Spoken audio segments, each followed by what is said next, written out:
Okay, so good afternoon and a very warm welcome to this Explain Pain in the Clinic. My name is Joanna and I am Director of Noigroup Europe.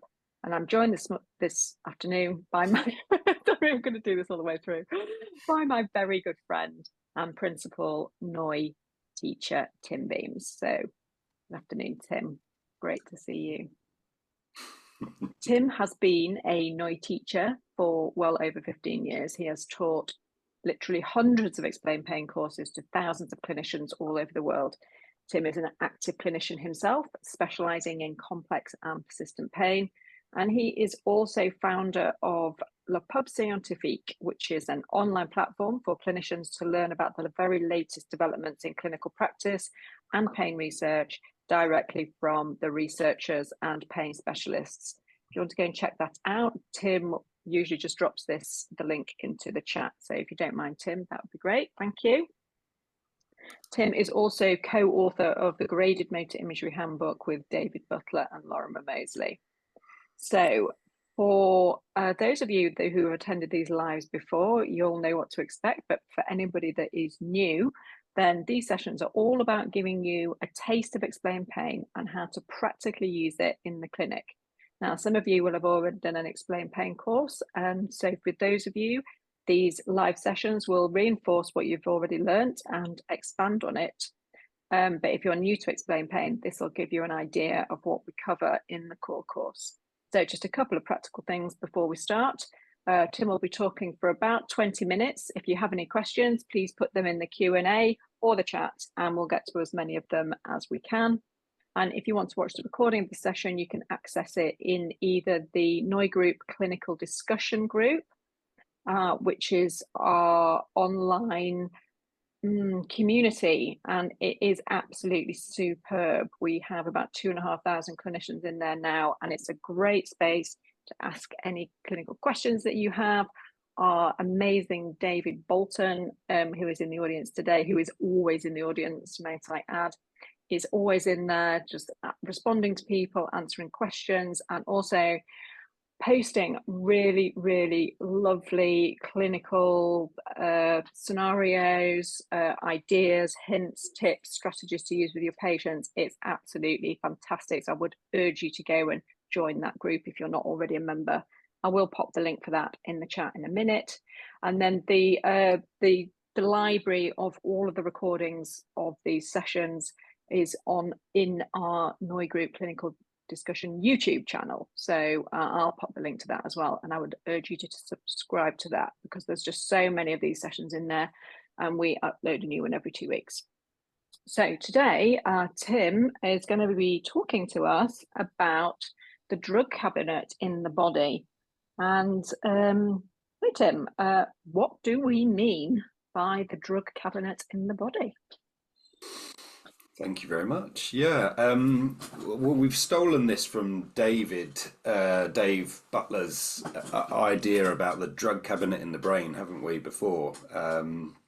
So Dave used to talk about this metaphorical cabinet that you could open or close, and you have the key. You have the key to unlock it and open it, or you might choose to lock it up. But by opening it, it allows a flooding out of chemicals, hormones, etc., that may have pain relieving, dampening effects. And the way that Dave used to talk about that and run that metaphor was very much around the key being knowledge. So the pretext really was around why explaining pain was not just helpful to understand something about your pain, but it literally had a effect biologically. So that's what we've been thinking, and then we've switched it around because that's very brain centric. And we can be truer to a sort of broadening knowledge base now. So I think it would be a shame not to see this as a body-wide cabinet. So that's what we were thinking, and just put it in place in terms of the medical model. A typical thing with pain is that people take these exogenous things, they put something in their body, medication usually, but that medication has to work on your own biology. It's only going to do what's Mm. possible within the constraints and the confines of your biology. So, yeah, wouldn't it be nice to think that we have some sort of control or effect on our own biology, on our own Yeah. drug cabinet? So yeah, that's what we're thinking, wasn't it? Yeah. I love that. I love that, Tim. Yeah. Okay. So why don't I jump in? Because I've split it up to more things than I can possibly cover. where are we gonna start then? I don't know. I started putting ones and twos and threes to say it, but I thought we'd talk about balance, and stress is a really interesting one to sort of bring in balance. And probably many people here will have come across the notions of cortisol or adrenaline as the sort of stress mediating molecules, and maybe you've heard of the hypothalamic pituitary adrenal axis or the sympatho-adrenal medullary axis. I don't know, I'm just Oh my dropping God. but it doesn't matter if you have or not, but we encounter stress and stressors in our life, and actually, what we know about stress is that it's important to have a little bit of stress and challenge in your life. In Mm. fact, if you avoid it at all costs, then there's a detrimental effects. Um, and I think that's quite valuable to say here, because what pain often does is that people can become quite avoidant. A typical thing is becoming avoidant of movement. Um, Mm. and certainly in a sort of initial stages, initial phase of perhaps injury, then avoidance or modification of movement, it serves an absolutely wonderful purpose. But if that is maintained over a long period of time, then you can develop some ongoing problems. So Mm. knowing when or how to be able to bring in some challenges, bring in some stresses. I think stress has got a bad rap, like literally the word stress, hasn't it? I think People, it has. Yeah, definitely. So you're saying that some stress is good.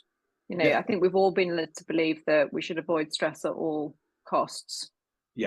yeah, yeah, exactly. I mean, like anything, it's balance. We talk about this all the time, don't we? It's not very sexy, is it? But finding that balance, and there Mm. are times in your life when you've got bad stuff, difficult stuff, hard things going on. I know that you've got a bit going on. I'm just thinking, like, first thing that came to mind was exams. So my niece is doing her exams as well at the moment. Same.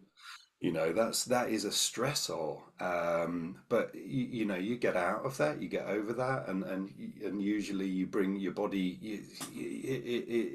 it moves into a state where you are better able to deal with that stressor, and Mm. afterwards you can sort of let that down and come back and thrive and be comfortable afterwards. So time actually has a bearing on this, doesn't it? Because if you stay in that stress state where you're activating those systems we mentioned for too long, then you can have deleterious effects as well. So you can have, the positive effects, and then they stay for too long, and then you can start to have some harmful and damaging effects as well. Mm. And we're going to talk here about how you help patients move from one state to another, or do you want to come to that later?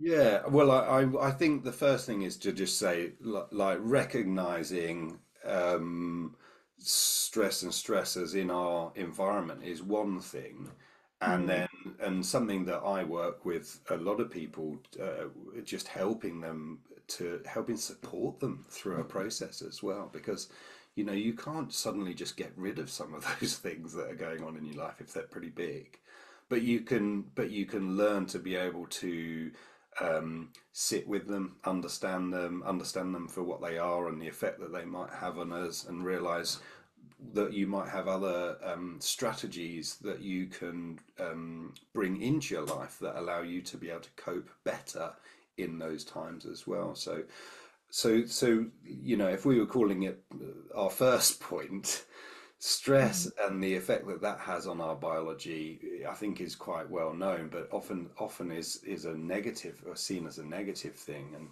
And one way that we would see ourselves positioned is the ability to be able to rationalize what that means to that person, first of all, mm, perhaps offer some guidance and support in being able to develop coping strategies around stress and stressors, but then at a time also knowing when it's important to move in and start to challenge and test and expand ourselves, expand our horizons mm, as well. That means also being able to be comfortable bringing ourselves into that sort of stress state. Um, mm, so yeah, that was the sort of first point I had. Some of that's linked with the lifestyle factors, and we mentioned about epigenetics and stuff beforehand as well, haven't we? So typically, mm, someone who's seen as having poorer coping strategies, actually that has an influence at an epigenetic level even. So being able to train them, support them, and grow them actually is a really helpful thing, not just for the here and now, but for the, this is something that skills for the rest of your life as well, isn't it? mm, So the second point I had, which I thought would be quite interesting for people, in fact, we're running a talk, aren't we, with Deepak Ravindran around the gut microbiome and whether or not there's a place for understanding and using that as a way as a form of pain treatment. And we don't know masses about this actually, do we, at the moment? But I'm sure people have come across the notions of things like leaky gut syndrome, and mm, maybe you've done various different sensitivity tests for food and what have you. So what we are seeing, fairly commonly is that people can perhaps as a part of a stress response, they can shift their microbiome. So these are the different flora, fauna mm, within your gut, and some of that we literally don't know what it is, but the bacteria, the viruses, and the other things that are in there, and actually they have a really vital role in maintaining health. And that seems to, for some people, shift. So the balance shifts, and the shift in the balance often is towards a more pro-inflammatory effect, where you have the microbes, the bacteria in abundance, the ones that are typically breaking down like bad foods.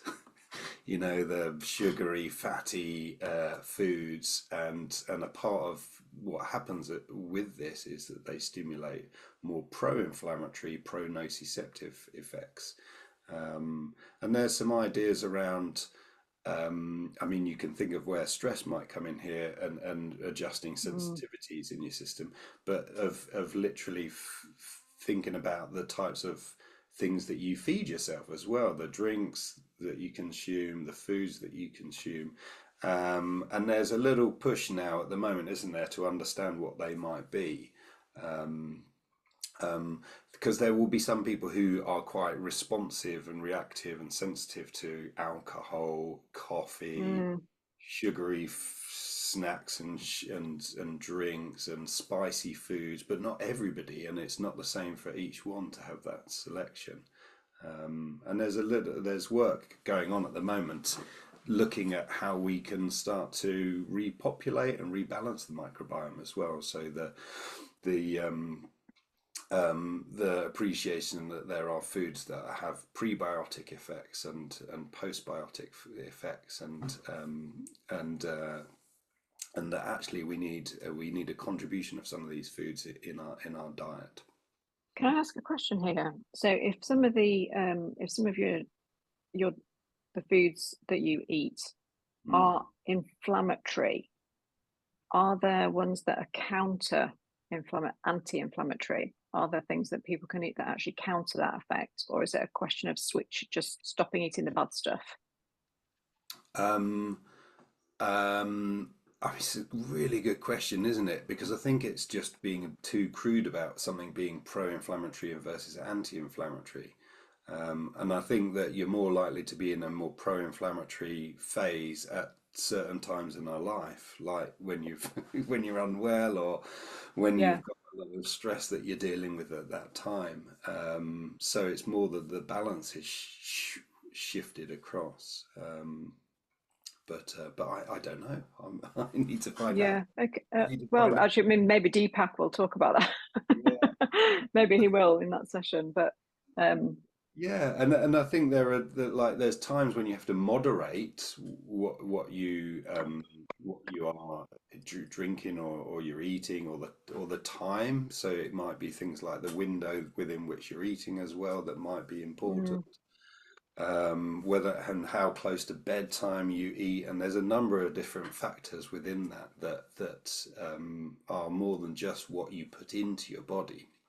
mm, So yeah, I mean, we work with men with pelvic pain, don't we? So something that you typically hear is that alcohol can have an effect, but it might be the next day. Coffee can have an effect as well. Spicy foods can have an effect, and actually reducing them to begin with can be a helpful thing. But the idea of recovery, like full recovery, would be the ability to then bring that back into your life if you want them back in your life mm. in moderate. And how do you? Sorry, Tim. Sorry. How do you encourage a patient that you're working with, or to how would you actually introduce this in the clinical setting with that person and explore that with them? Yeah, open. I mean, exactly what we say for everything. Open up a conversation about it and be interested Mm, and ask their thoughts. And a lot of people, a lot of times, people have already thought about things like that, and they've tried things out, but they're not always confident. So yeah. I would say I'm not fully confident. I'm still I'm learning lots at the moment, actually, to figure this out. Mm. And does your interest in does that does your the clinician's interest in it sort of increase the emphasis for the patient? Do you find that if you sort of focus in on something like that, they're more likely to, rather than thinking they've just got a hunch about something, that it actually is a real thing that may be impacting their pain experience? Yeah. I mean, it's interesting, isn't it? Like how you approach, time with someone, and your enthusiasm or whatever it might be. You can't help but feed off that as well. So Mm, that's a part of what is developed within that third space. That connection between the two of you. So yeah, I mm, think that if you're excited by it or curious about it or whatever, then that's going to feed or fuel that interaction. Yeah. mm. Yeah, thanks. There's something to say then, like added and perhaps even connected as well to the stress systems and the effect that that has, is that there is evidence that ongoing stress can have an effect on things like your blood spinal cord, and your gut barriers as well, that they become a bit leakier. So there's Right. actually some connections here. Now, if you've got various different stresses going on in your life, and it's a struggle, and you're eating some food that are a bit more pro-inflammatory because we want a bit of a sugar rush and a hit, so we're more likely to reach for the chocolate or have a takeaway or whatever. And and perhaps you are then stimulating the types of bacteria in your gut that are going to cause a release of these pro-inflammatory chemicals and cytokines, and have some sort of pro-immune response. Then there is a chance that there is this feedback system as well within the gut and the brain and the spinal cord Mm, that help to at least maintain levels of sensitivity as well. So, often people talk about sensitization effects with pain, peripheral and central sensitization, and there's certainly plausible mechanisms that might help to maintain that process. So there's just a comment from Stephen. I think it's only come to me and you, Tim. So it says from Stephen, it said it would assume I'm hearing that the evidence base for alteration in diet and management of pain is limited. I think so. I think it's interesting and promising and but limited. Yeah. Yeah, fair.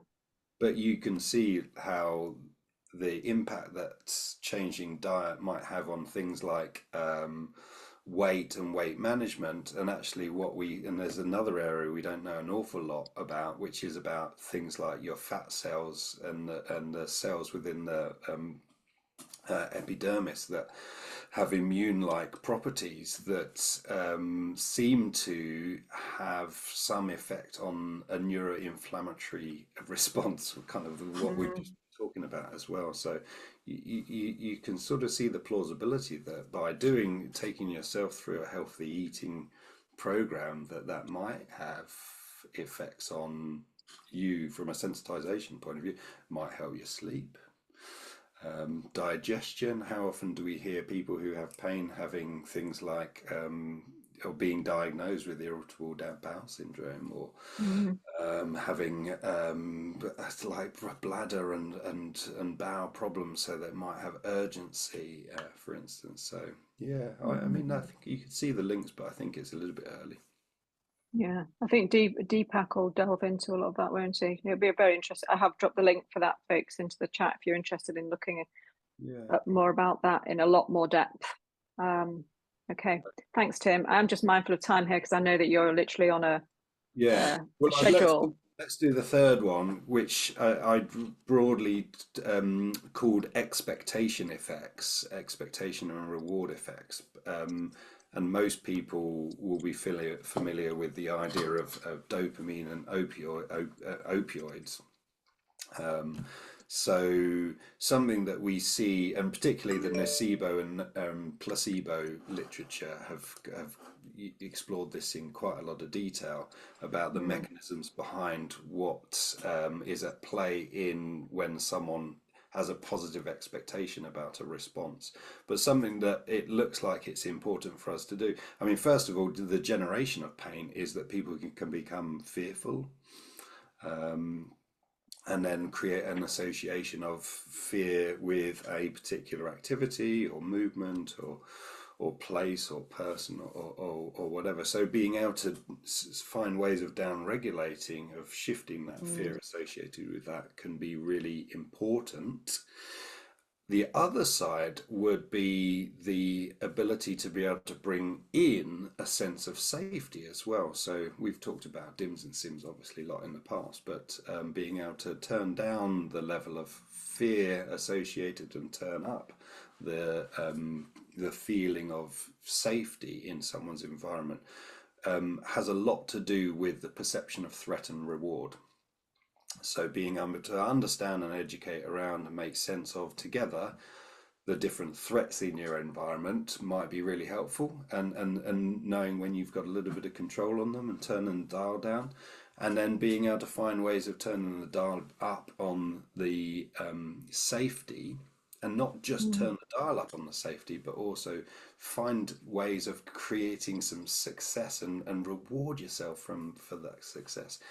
What you're doing by doing that is you're rebalancing, you're recalibrating that system. So we want to be able to like the normal, the healthy, good things within the body, the ability of your body to be able to expect something to go well is mm, brilliant. Like, and for it to go well is like really important here.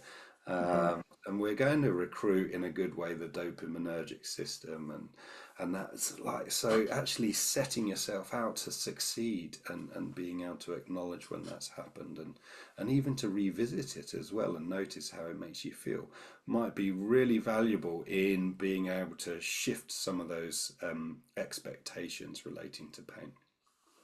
What effect does dopamine have on pain? It basically a bit of fine tuning around threat and reward.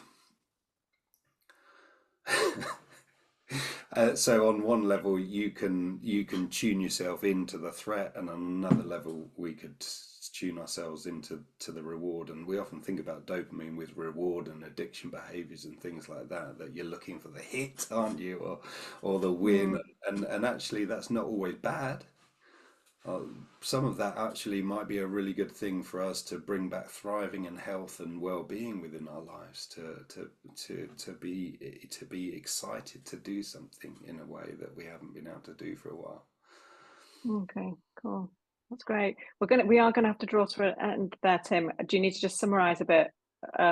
And also there's just a couple of little questions, so I don't want to run over too much today. Yeah, I mean, look, we've been so simple here because we just split it into stress and coping, gut and food, expectation and reward, and Mm, really we're talking about lifestyle factors within that, aren't we? Of mm, things you might be able to do that are going to shift your biology, and it's not an on-off; it's just a recalibration and a rebalancing of those. And we've got a wonderful place to be able to help with those change, like facilitate that change, be it from recognizing the different stressors and giving someone some ideas of how that they can build some resiliency.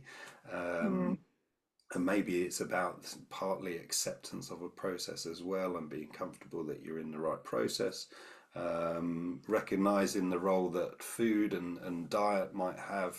I mean, like we talked about the gut, and we've even just dropped in the idea of the different barriers as well, the gut barrier, the brain blood-brain barrier, and how that can change and become a bit leaky, and then we're a bit more vulnerable to neuroinflammation if that's going on. And then the last one was around expectation and reward, and if you're expecting something to be painful, you are just setting yourself up for that. You're creating a self-fulfilling prophecy, and a part mm, of the biology, it looks like that's exactly what's happening. You're just tightening the confidence in that prediction. And for those of you who know about central sensitization, one of the receptors, NMDA, might be responsible for this, is building confidence in your expectations. So not so much relating specifically to central sensitization, but a learning effect, that